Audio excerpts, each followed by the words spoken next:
Rate card in fact तय है कि हाँ आपको जेई चाहिए तो 20 लाख, आपको कोई दूसरा चीज़ चाहिए तो 25 लाख, 35 लाख जीपीएससी। विनोबा यूनिवर्सिटी में मुझे लगता है यहाँ पे अधिकांश एडमिशन इसलिए लेते हैं क्योंकि आसपास के 2-4 डिस्ट्रिक्ट में उस तरह से यूनिवर्सिटी सुविधा नहीं है, कहीं से तो पढ़ना है, कहीं से तो डिग्री लेना है। तो सर आर्टिफिशियल इंटेलिजेंस का आप क्या इम्पैक्ट देखते हैं sir, positive as well as negative sir? लेकिन सर मेरा ये पूछना है 50,000 करोड़ आपने बोला कि वर्क हुआ है, तो कुछ आप रफली मुझे बता सकते हैं सर? झारखंड में 40% कंट्री का मिनरल्स है सर, 40% बहुत बड़ी बात है सर। और हम लोग डेवलपमेंट पे इतना लैग क्यों कर रहे हैं सर हर सेक्टर में सर? लेकिन सर यहाँ हजारीबाग में जो एयरपोर्ट था सर वो कंप्लीट क्यों नहीं हुआ? वही राज्य सरकार और एक रिंग रोड की परियोजना भी है आज। नमस्कार सर। नमस्कार। आज के हमारे गेस्ट श्री जैन सर हैं, जिनके बारे में वैसे मुझे इंट्रोडक्शन देने की कोई आवश्यकता नहीं है। सर का अगर एजुकेशनल बैकग्राउंड के बारे में बात करें तो सर एक IITian है, यूनिवर्सिटी ऑफ पेंसिल्वेनिया से। आई थिंक सर आप MS के हैं, हार्वर्ड से आपका MBA हुआ है सर। जी। एजुकेशनल बैकग्राउंड के बाद सर का अगर यदि हम लोग जब प्रोफेशनल जर्नी में जाते हैं तो आई थिंक सर आपने मैकेंसी कंपनी में आई थिंक ग्लोबल लेवल पे भी IT सेक्टर वगैरह में लीड किया है जी। उम्मीदवार नेटवर्क वगैरह में आपका बेसिकली काम रहा है सर, वेंचर कैपिटलिस्ट भी आप रहे हैं जी। आई थिंक वास्ट एक्सपीरियंस है 25 ईयर प्लस का सर। आपने US वगैरह में भी काम किया है सर। बिल्कुल सही। देर आफ्टर जब पॉलिटिकल जर्नी के बारे में आपको हम लोग देखें सर जितना, तो आई थिंक दो टर्म तो टेन्योर आपका यहाँ हजारीबाग से हो गया सर। देर आफ्टर आप मिनिस्टर रहे हैं स्टेट में फाइनेंस को लेकर के और सिविल एविएशन को लेकर के। अभी आप चेयरपर्सन भी हैं sir standing committee on finance पे। तो ये तो सर का बेसिकली बेसिक इंट्रोडक्शन हो गया।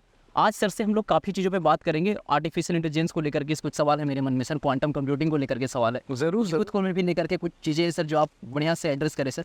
तो first of all very thanks sir. चलिए आपको भी जोहार। Thank you sir. पहला सवाल ये है सर, आप यहाँ पे 2 टर्म आपका टेन्योर कंप्लीट हुआ है सर हजारीबाग में जी। तो 2 टर्म के टेन्योर में सर मेरा ये सवाल है कि आपने सर स्पेसिफिकली हेल्थ केयर को लेकर के आप लोगों ने क्या किया है सर, एजुकेशन को लेकर के आप क्या किया है सर, टूरिज्म को लेकर के क्या क्या रहा, टूरिज्म के बाद सर रिसर्च को लेकर के क्या रहा सर, देर आफ्टर एनर्जी को लेकर के क्या हुआ? नहीं, आपने तो बहुत सारे प्रश्न पूछ लिए गौतम जी। मैं आपको संक्षेप में ज़रा बताता हूँ। 10 वर्ष में हमने 10 का 10 किया। अच्छा सर। समझाने के लिए संक्षेप में 10 वर्ष में 10 का 10 किया। 10 क्या किया? हर कोई के घर में हमने 10 लाभ पहुंचाए हैं। 10 लाभ यानी पक्का घर मिला है, बिजली मिली है, सड़क मिला है, टीकाकरण मिला है, गैस का सिलेंडर मिला है, बैंक का खाता मिला है, नलके में जल मिला है, आयुष्मान कार्ड मिला है। तो कुल मिलाकर आप देखें तो हजारीबाग संसदीय क्षेत्र में जो 4 जिलों में है, क्योंकि आपका हजारीबाग जिला है, रामगढ़ जिला है, हम लोगों का पीपरवार है जो चतरा जिला में पड़ता है, और चंदवारा है जो कोडरमा जिला में पड़ता है। तो हमारे 4 जिलों में हम लोगों के पंचायत हैं, हम लोगों के काम का चला है ये निरंतर दौरा। तो इसमें हर घर में सैचुरेशन मोड में गौतम जी हम लोगों ने घर में 10 लाभ सबको पहुंचाए हैं। और मैं सबको ये एकदम पूरा आश्वासन देता हूं कि अगर आपको ये 10 लाभ नहीं मिले हैं, कहीं आपको चाहे गैस का चूल्हा नहीं मिला हो, या आपको बिजली नहीं मिली हो, या आपको पक्का घर नहीं मिला हो, तो आप हमसे संपर्क करें और मैं आपको पक्का ये 10 के 10 लाभ पहुंचाऊंगा। तो ये बहुत बड़ा काम हुआ है कि क्षेत्र भर में ये सब बुनियादी सुविधाएं हर घर हम लोगों ने पहुंचाई। तो ये 10 काम और 10 बड़ी परियोजनाएं भी क्षेत्र में हम लाए हैं। तो हर घर में 10 लाभ और क्षेत्र में 10 बड़ी परियोजनाएं, जिनका अगर आप हिसाब किताब करिए तो 50,000 करोड़ का निवेश 10 वर्षों में हजारीबाग में हुआ है। और इन बड़ी परियोजनाओं में है पतरातू में thermal power plant, medical college और अस्पताल, वंदे भारत ट्रेन, अक्षय पात्रा, कोयले का खनन, बहुत बड़ा हम लोगों का जो काम चल रहा है जिसमें कि हम लोग गैस का पाइपलाइन और नलके का पाइपलाइन हम लोग बना रहे हैं कोनार डैम से। तो आप कुल मिलाकर देखिए तो बड़ी बड़ी जो परियोजनाएं हैं, ये बड़ी बड़ी जो परियोजनाएं हैं ये 50,000 करोड़ के विकास हैं। मैं डंके की चोट पे कह सकता हूँ कि कहीं और झारखंड में नहीं 50,000 करोड़ का विकास का काम 10 वर्षों में गौतम जी हुआ है। अब हम लोग आते हैं स्वास्थ्य के क्षेत्र में, जिसका आपका स्पष्ट प्रश्न था। तो स्वास्थ्य क्षेत्र में 3 बहुत ही महत्वपूर्ण काम हुए। पहला काम तो यह, क्योंकि 2014 तो आपको याद नहीं होगा, आप लोग तो छोटे बच्चे थे तब, लेकिन 2014 में जब हम सांसद बने तो बहुत ही दयनीय स्थिति थी स्वास्थ्य की, और उसको हम लोगों ने बहुत सुधारा है। जैसे मैंने कहा 3 इसके मुख्य हम लोगों के काम रहे हैं।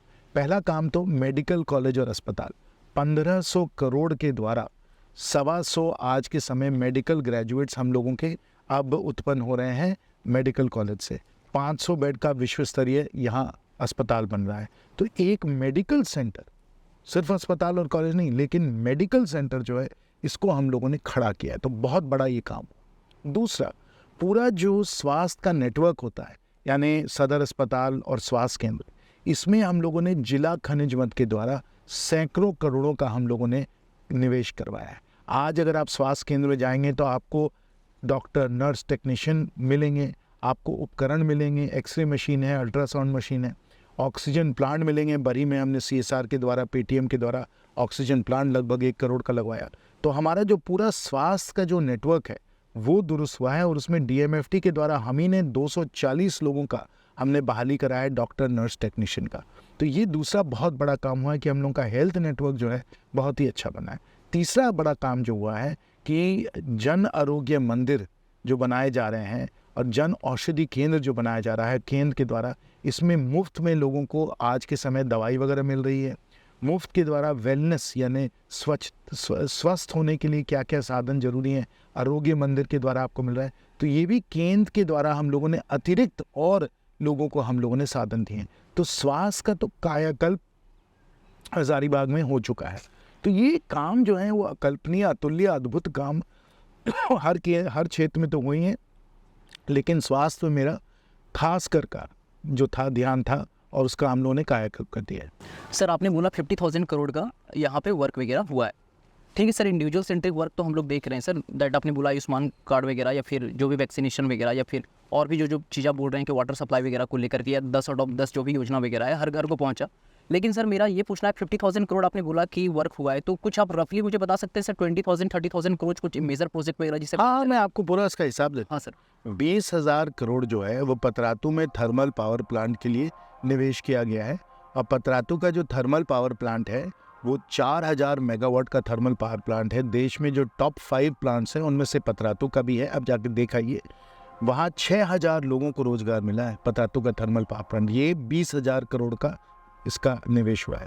फिर लगभग 15,000 करोड़ का कोयले के खनन में निवेश हुआ है और इसमें नए नए बड़े बड़े खान खुले हैं, जिसमें पाखरी बारवाडी है जो आज देश का टॉप 5 माइंस में पाखरी बारवाडी आ गया है। कन्वेयर बेल्ट बहुत बड़ा वहाँ बना है।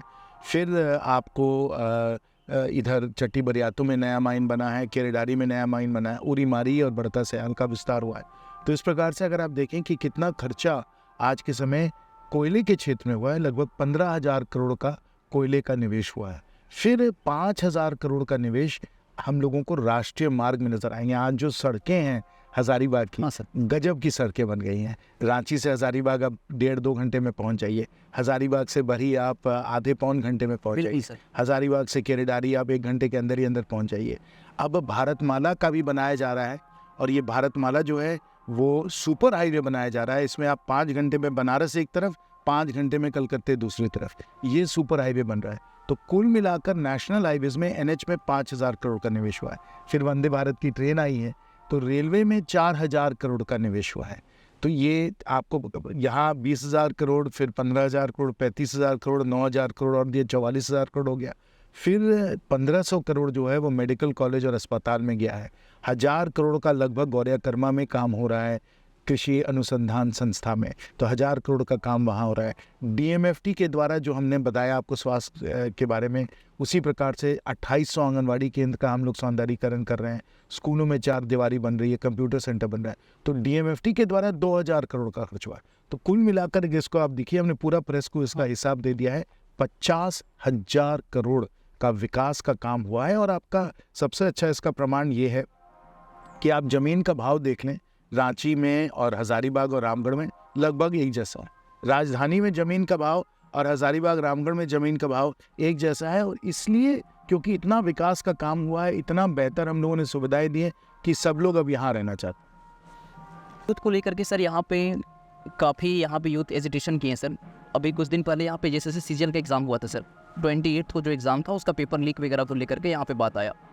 JPSC भी काफ़ी बार यहाँ पे कंट्रोवर्सी में रह चुकी सर। तो जिस तरह से नीट या JEE नीट का जो एग्जामिनेशन है पूरे कंट्री लेवल पे हो रहा है सर, तो JPSC भी 17 मार्च को एग्ज़ाम होने जा रही है। जिस तरह से हमारे यहाँ सर क्रेडिबिलिटी हमारी कम हुई है एग्जामिनेशन पेपर लीक वगैरह को लेकर के, और अभी तो जितना लोगों का नाम आ रहा है कि बिहार से भी पेपर लीक हो रहा है, यहाँ पे रेट वगैरह तय है कि आपको, टू बी वेरी फ्रैंकली मुझे बोलना नहीं चाहिए सर, लेकिन ये रेट कार्ड इनफैक्ट तय है कि हाँ आपको JEE चाहिए तो 20 लाख, आपको कोई दूसरा चीज़ चाहिए तो 25 लाख, 35 लाख JPSC। इस तरह से जो यहाँ पे इतना ज़्यादा इतना ज़्यादा ये रेगुलेशन हो चुका है और यहाँ पे बच्चों जो यूथ वगैरह है वो अपना कहीं ना कहीं अपना कॉन्फिडेंस को लॉस कर रहे हैं सर। और जब प्रिपरेशन करते हो इतना ज़्यादा पेपर लीक हो जाता है, तो आप लोग सर यूपीएससी के तर्ज पे यहाँ जेपीएससी एग्जामिनेशन वगैरह कराने को ये कुछ बहुत ही दुखद ये सब घटनाएं हो रही हैं गौतम जी, और ना सिर्फ झारखंड में लेकिन देश भर में है। और इसलिए सरकार के द्वारा नया कानून लाया गया है जिसमें कि पेपर लीक वगैरह में दंड जो हैं वो बहुत सख्त इसमें दंड हो, जिसमें कि अगर कोई भी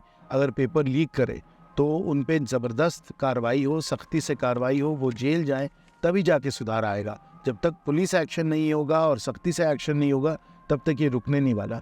तो हमें प्रश्न ये पूछना पड़ेगा कि हमारे समाज में क्या हो गया है, ये क्या बीमारी है कि लोग पैसों पे जो है एग्ज़ाम जो है वो बेच देते हैं और ख़रीदार भी हैं। आप सोचिए कि कोई बच्चा जो है जो एग्ज़ाम खरीद के जो चला आता है, जो हम लोगों को पता चल रहा है वो तो बहुत कम है। पीछे पर्दे के पीछे क्या हो रहा है, कितने लोग फर्जी तरीके से एग्ज़ाम में आ रहे हैं, उनकी कोई गिनती है हमें नहीं मालूम। बिल्कुल सर। और जो लोग इस फर्जी तरीके से आए हैं वो क्या अपने को आईने में नहीं देखते हैं? उनको क्या लगता है कि हम ठीक हैं यहाँ?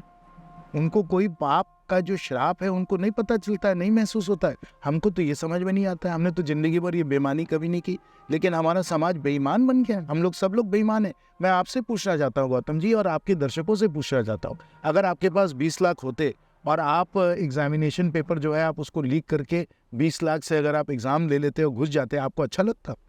आप खुद अपने दिल में सोचिए, आप अंदर अपनी आत्मा के अंदर आत्मा के बारे में सोचिए, आप ठीक हैं ये सब करके? आप ठीक हैं? तो इसलिए जब तक समाज में सुधार नहीं आएगा, सब चाहे वो अभिभावक हैं, पेरेंट्स हैं या छात्र हैं, जब वो सब इन सब चीज़ों को नहीं रोकेंगे तब तक ये कैसे रुकेगा? जब तक खरीदार हैं तो माल भी आएगा। तो खरीदार आप हैं कि नहीं है? तो खरीदार हैं तो माल तो आएगा ही मार्केट। ठीक है सर, मैं 1 मिनट इसमें इंटरप्ट करना चाहूँगा। आपका कहना है कि सोशल को भी बेसिकली सोसाइटी को भी हमें एक अवेयर होना पड़ेगा और इस चीज़ों में हमें पार्टिसिपेट नहीं करना पड़ेगा। दूसरी बात, आप रेगुलेशन के बारे में बता रहे हैं हम कहीं रह गए थे, कानूनी तो आ गया है, कानूनी तौर पे तो उसको रोक किया जा रहा है। बिल्कुल सर, वो तो किया ही जाएगा, इस पे पुलिस का जो है कार्रवाई की जाएगी, इस पे रोका जाएगा, लोग जेल जाएंगे, वो सब होने वाला है। लेकिन ये तो देखिए क्या है ना कि आपका कहीं कोई घाव है तो आप उस घाव पे आप मोरम लगा रहे हैं, लेकिन ये घाव हो क्यों रहा है? क्या अंदर बीमारी है जिसके कारण ये घाव हो रहा है? ये तो सिम्टम है ना, बस एक समाज की बीमारी का सिम्टम है ये। गवर्नमेंट जॉब का कहीं ना कहीं क्रेज सर, एक स्टेबिलिटी को लेकर के। ठीक है, वो ठीक है, गवर्नमेंट जॉब का क्रेज है सर। मैंने तो कभी सरकारी नौकरी नहीं की और तब भी जो भी सफलता हासिल करनी थी वो मैंने हासिल की। तो सब लोगों को सोचना चाहिए कि क्या करना है क्या नहीं करना है। बहुत सारे आज के समय ज़िंदगी में अवसर हैं, बहुत सारे करियर के अवसर हैं लोगों को। सरकारी नौकरी में भले आप प्रयास करिए, मेहनत करिए, लेकिन और भी बहुत अवसर हैं। ठीक है सर, बस इसमें एक सवाल और। हाँ जरूर सर, यूपीएससी वगैरह का क्रेडिबिलिटी ज़्यादा है सर, नीट वगैरह का क्रेडिबिलिटी ज़्यादा है, तो स्टेट एग्जामिनेशन जो मेडिकल पीएमटी वगैरह होता था वो तो नीट अब लेने लगी सर। लेकिन अभी और भी जो एग्जामिनेशन है सर, जो रिक्रूटमेंट वगैरह, डेफिनेटली स्टेट वगैरह का भी जो है पावर है, अथॉरिटी है। लेकिन जिस तरह से यूपीएससी एग्जाम कंडक्ट करती है तो जेपीएससी के छात्र वहाँ से चयन नहीं हो सकते हैं सर। जो हमारा रीजनल कोटा वगैरह वो सब हो जाए, लेकिन जिनका क्रेडिबिलिटी ज़्यादा है सर वो वहाँ से गौतम जी वो हम लोग को देखना पड़ेगा कि आगे क्या क्या साधन हम लोग अपना सकते हैं इस बेईमानी को रोकने के लिए। एक तो साधन ये अपनाया जा सकता है जो आप दे रहे हैं कि समाधान इसका ये होगा जब सब कुछ केंद्रीय तौर पे किया जाए, एक ही समाधान है। दूसरा समाधान है, और अगर आपके इरादे हैं तो भले हो सकते थे, और कंप्यूटराइज कर दीजिए, पूरा कंप्यूटर पे करिए, और एग्जामिनेशन का प्रश्न जो है हर कोई को अलग अलग देते रहिए, तो कंप्यूटर पे हो ही सकता है। एट रैंडम क्वेश्चंस बदलते रहें आप, और आप करते रहें, जिसमें कि आप गौतम जी को जो आपको क्वेश्चन पेपर आया और जो किसी और को क्वेश्चन आया पेपर आया एकदम अलग है, सब कुछ कंप्यूटराइज हो जाए, कंप्यूटर सेंटर पे हो, सब वीडियो पे किया जाए। तो ये सब तो किया जा रहा है ना, क्योंकि ये टेक्नोलॉजी तो आ गई है। अब आपके इरादे क्या है? बिल्कुल सर, और ये आपके इरादे अगर नेक हैं, आपके इरादे अगर ईमानदार हैं तो टेक्नोलॉजी तो है। बिल्कुल सर, एक सवाल और है सर, लेकिन अगर ये कमाई का स्रोत बन गया है तो फिर बेईमानी तो होती रहेगी।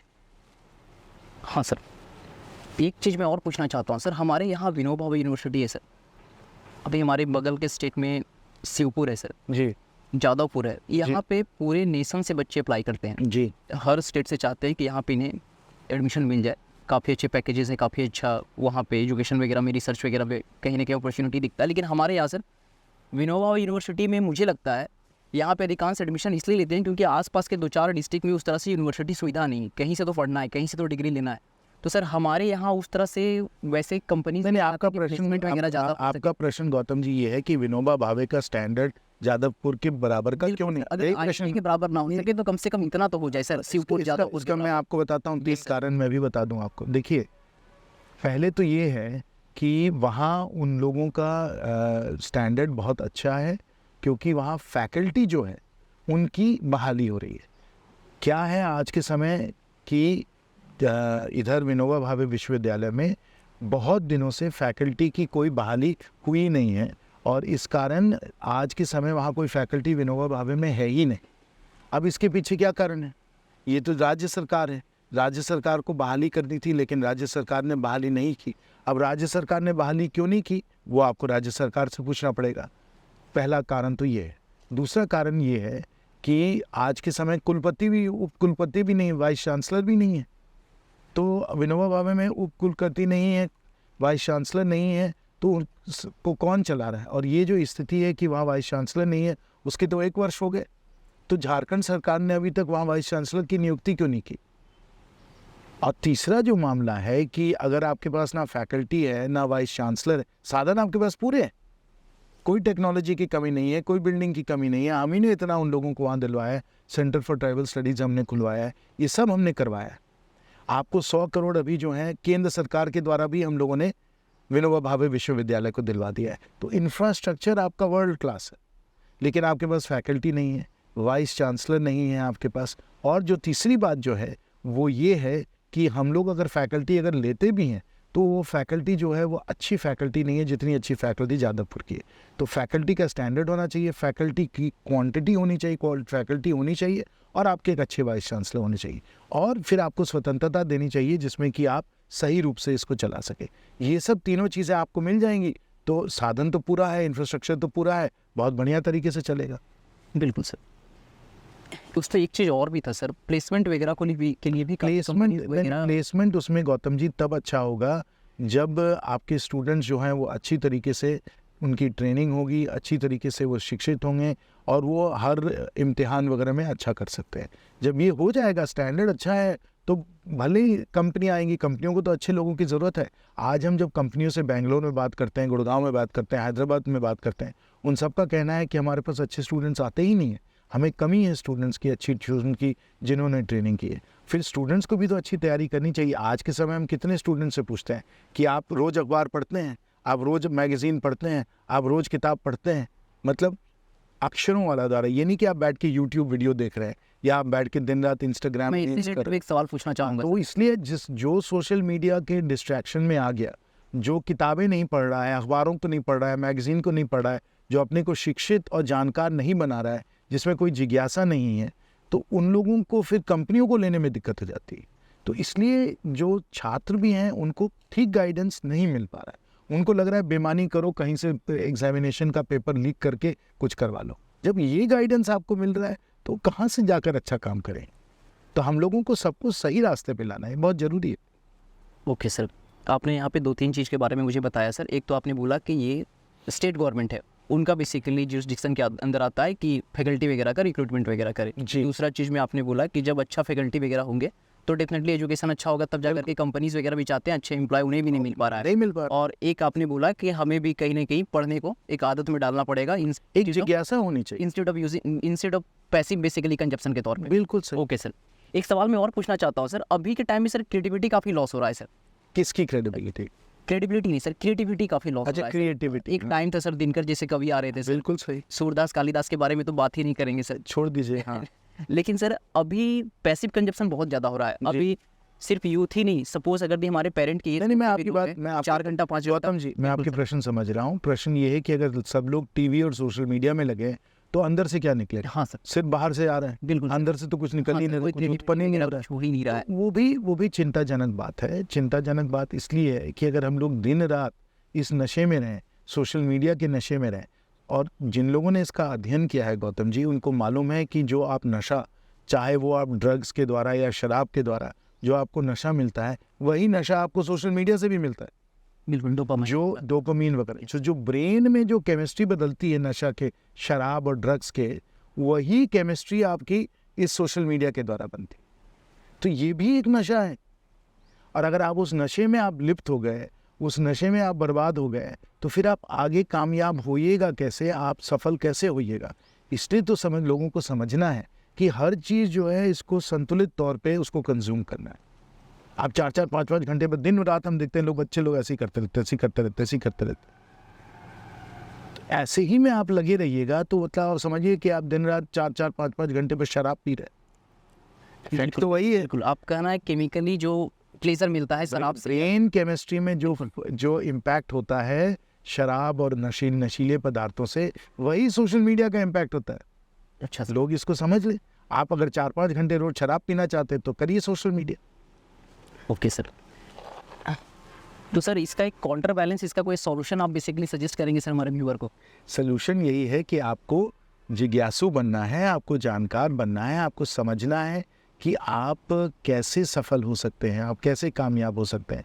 देखिए, सब लोग चाहते हैं कि अच्छी एक मिडिल क्लास लाइफ हो, सबके पास गाड़ी हो, सबके पास फ्लैट हो, सबके बच्चे अच्छे स्कूल में पढ़ें, आप घर में अच्छे अच्छे कमाई करके अच्छी अच्छी चीज़ें ना, ये सबका सपना है, यही तो सबका सपना है। लेकिन आप जो उत्पन्न करते हैं, जो आपकी प्रोडक्टिविटी है, उसी के आधार पे तो आप कमाई करते हैं। कमाई को उत्पादन से तो जोड़ा जाना चाहिए ना। आप उत्पादन नहीं कर सकते, आप उत्पादन नहीं कर सकते हैं तो आपकी कमाई कहाँ से हो? और इसलिए थोड़ा सरकारी नौकरी पे क्रेज़ है, क्योंकि सरकारी नौकरी पे क्रेज़ है क्योंकि आपको लगता है घर बैठे बैठे आपकी कमाई हो रही है और आपको कुछ नहीं करना है। आप जाइए, दफ्तर जाइए ना जाइए, आपकी तनख्वाह बैंक के अकाउंट में आ रही है, आप उत्पादन करिए ना करिए, ऊपर की भी कमाई आपके पास है।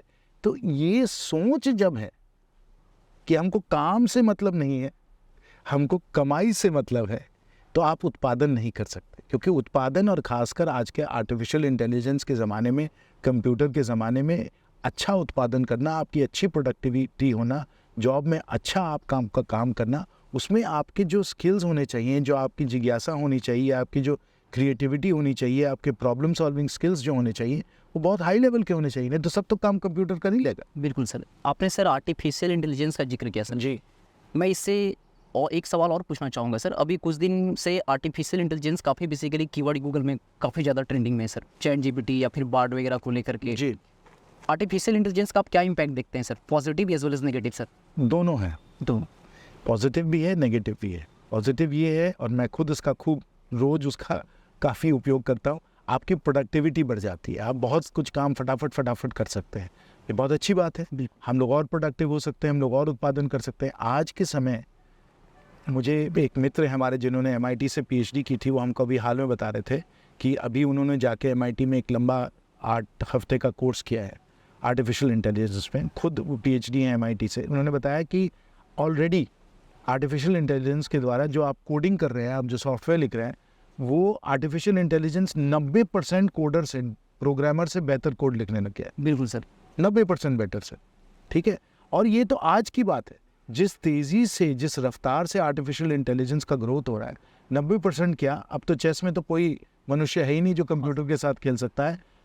1 साल में, 2 साल में, 3 साल में मशीन आपसे बेटर प्रोग्रामिंग करेगी, कोडिंग करेगी। आज के समय हमारे कितने प्रोग्रामर्स हैं इंडिया में, उनका क्या होगा? तो इसलिए वो होगा, अच्छा होगा।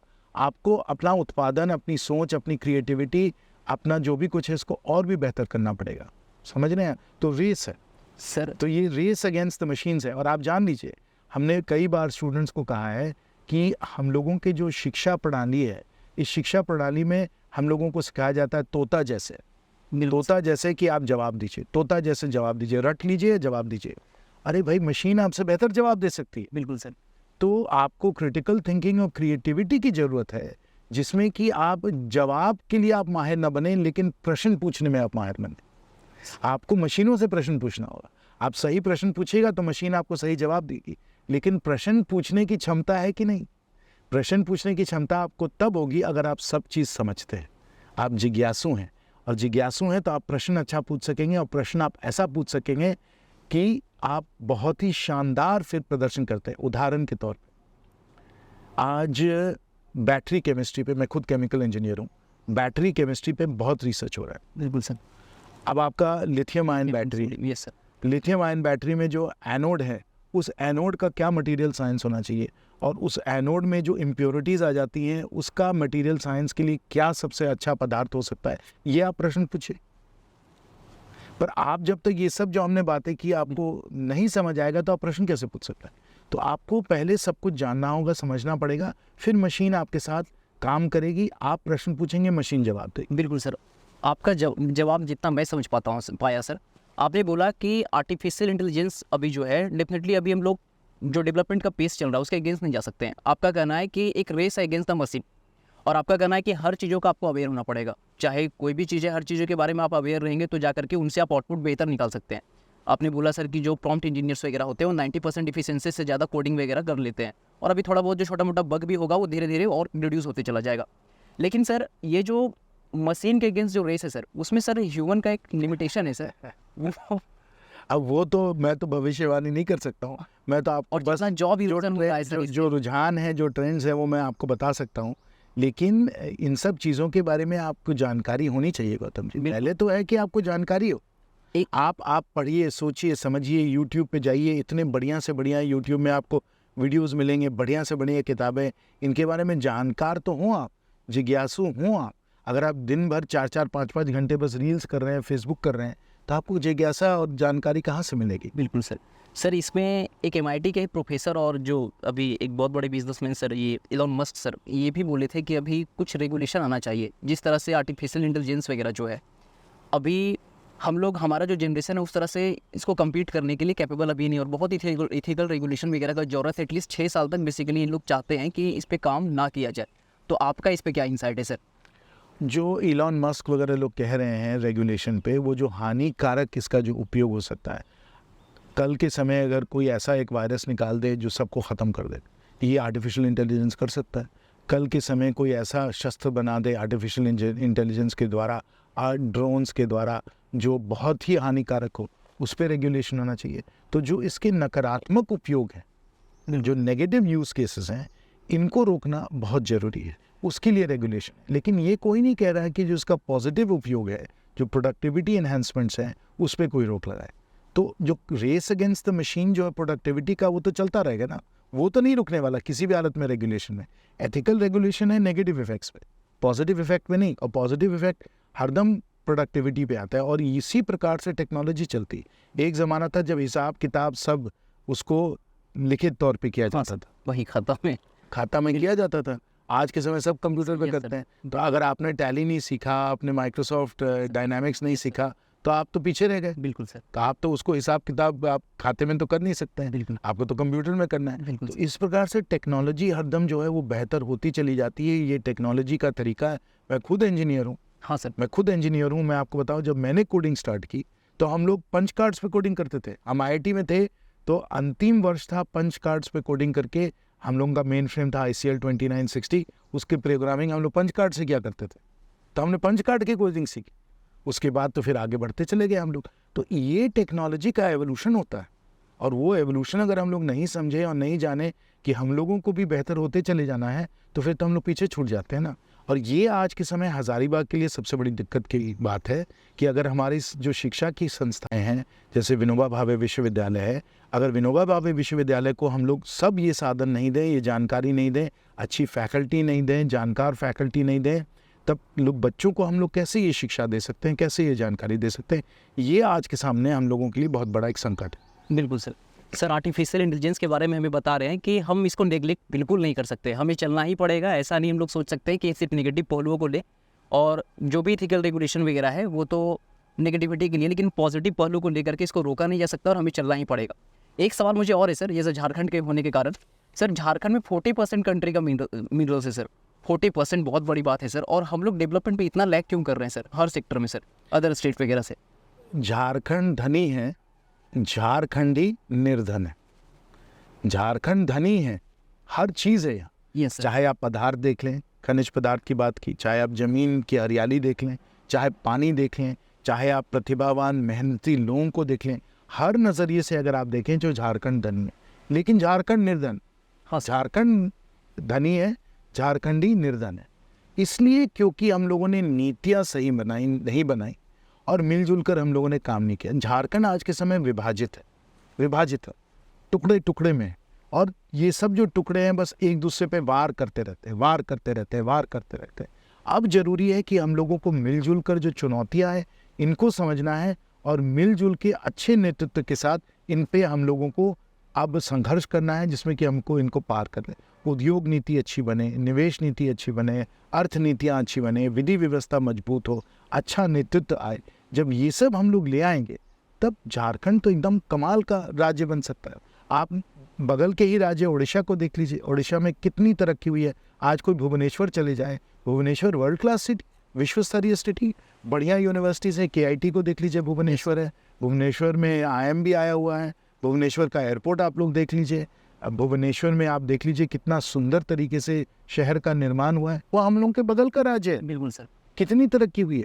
अच्छा नेतृत्व, ईमानदारी का नेतृत्व हो तो हम लोग बहुत तरक्की कर सकते हैं। Okay sir. सर तो इसी में मुझे एक चीज़ और पूछना है सर। एक टाइम था कि लोग बोलते थे कि यहाँ इन्वेस्टर नहीं आना चाहते हैं क्योंकि यहाँ पे नक्सलाइट वगैरह का चीज़ था, लेकिन ये सब चीज़ें भी रिड्यूस हो रहा है सर। फिर था कि इंफ्रास्ट्रक्चर अच्छा नहीं, रोडवे अच्छा नहीं। अभी तो काफ़ी हाईवे अच्छा हो चुका है सर, तो हाईवे भी अच्छा हो चुका सर। उसके बाद फिर हमारे यहाँ जो नक्सलाइट वगैरह ये सब चीज़ें भी काफ़ी कम हो गया। ये तो है, लॉ एंड ऑर्डर बहुत अच्छा हो गया है, बहुत सारा इंफ्रास्ट्रक्चर भी अच्छा हो गया है। 4000 मेगावाट का पावर प्लांट अगर आ जाएगा तो बिजली की कोई कमी नहीं होगी, पानी की वैसे ही कोई कमी नहीं, किसी चीज़ की कमी नहीं। लेकिन हम लोगों की नीतियाँ, हम लोगों की नीयत और हम लोगों का नेतृत्व जब तक ठीक नहीं होगा तब तक निवेश नहीं आएगा। अगर इन्वेस्टर है जो 20 साल 30 साल का इन्वेस्टमेंट कर रहा है, अगर उसको किसी राज्य पे भरोसा नहीं है कि यहाँ विभाजन है, यहाँ सिर्फ लोग बेईमानी करना चाहते हैं, यहाँ सब लोग टुकड़े टुकड़े में बस वार कर रहे हैं एक दूसरे पे, तो कोई निवेशक 30 साल के लिए 10,000 करोड़ का निवेश क्यों करेगा? आप बताइए। बिल्कुल सर। आप वो उड़ीसा में जाके निवेश करिएगा कि आप झारखंड में निवेश करिएगा? हाँ। आपका पैसा है, आप दुकान कहाँ खोल लेंगे? जहाँ स्टेबिलिटी मिले, जहाँ आपको स्थिरता मिलेगी, हाँ सर। जहाँ अच्छी नीतियाँ मिलेंगी, जहाँ अच्छा नेतृत्व, ईमानदारी वाला नेतृत्व मिलेगा। Okay sir. कॉर्पोरेट में जो करियर है सर, इतना सक्सेसफुल करियर रहा, आई थिंक 25 साल प्लस आपका उसमें एक्सपीरियंस रहा, और उसमें से 20 साल से ज़्यादा अमेरिका में था। 20 साल से ज़्यादा आपका अमेरिका में वहाँ पे एक्सपीरियंस रहा। तो कॉर्पोरेट सेक्टर में आपने इतना दिन काम किया सर, पॉलिटिक्स में आई थिंक आप 10 साल से एक्टिव पॉलिटिक्स में काम कर रहे हैं सर जी। आपको दोनों में ज़्यादा फुलफिलिंग क्या लगा सर? पहले दोनों अपने जगह में फुलफिलिंग है, दोनों बहुत अच्छे हैं। कॉर्पोरेट सेक्टर में भी बहुत बढ़िया काम किया जा सकता है, और जो लोग कंपनियां खड़े करते हैं, कंपनियों में हज़ारों लोगों को रोज़गार देते हैं, निवेश करते हैं, देश का उत्थान होता है, देश का विकास होता है, दुनिया में बड़े बड़े जो समस्याएं हैं उनका समाधान किया जाता है। आप इंडिगो जैसे कंपनी को देख लीजिए, जियो जैसे कंपनी को देख लीजिए, एयरटेल जैसे कंपनी को देख लीजिए, इन्फोसिस, TCS जैसे कंपनियों को देख लीजिए, कितना शानदार इन लोगों ने काम किया, देश में कितना इन लोगों ने विकास लाया। तो कॉर्पोरेट सेक्टर में भी आप योगदान दे सकते हैं। फिर आप जब सरकार में आते हैं, राजनीति में आते हैं, आप सेवा करके बढ़िया बढ़िया आप नीतियाँ बना सकते हैं। बढ़िया नीतियों के द्वारा लोगों को कितना अच्छा सकारात्मक पहल होता है। हज़ारीबाग में ही देख लीजिए, मेरी ही मेहनत के कारण 50,000 करोड़ का निवेश हुआ है। अभी हम बहुत दिनों से लगे हुए थे, रामगढ़ जो कैंटोनमेंट है उसका नोटिफिकेशन हो गया है। अब रामगढ़ में जो ज़मीन थी वो एक दिन में 3 गुना हो गई है। क्यों? क्योंकि उसको हम लोगों ने कैंटोनमेंट बोर्ड की जो बाधाएं थी उनसे हम लोगों ने दूर करवा दिया है। जहाँ पहले G+1 ही हुआ करता था, अब G+ आप जितने मंजिल बना लीजिए, तो ज़मीन का भाव एक दिन में, एक झटके से 3 गुना हो गया। तो ये भी बहुत अपने आप में बड़ा अच्छा इसका सकारात्मक प्रभाव होता है।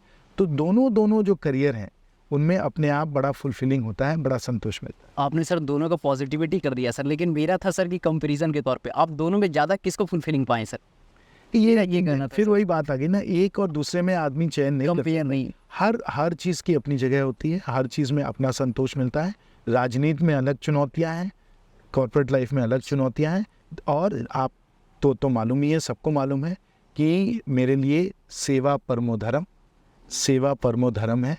तो सेवा में हम जहाँ भी लग जाएं, चाहे कॉर्पोरेट लाइफ हो, चाहे राजनीति हो, चाहे समाज सेवा हो, बहुत मुझे उसमें आनंद और संतोष मिलता है। बिल्कुल सर।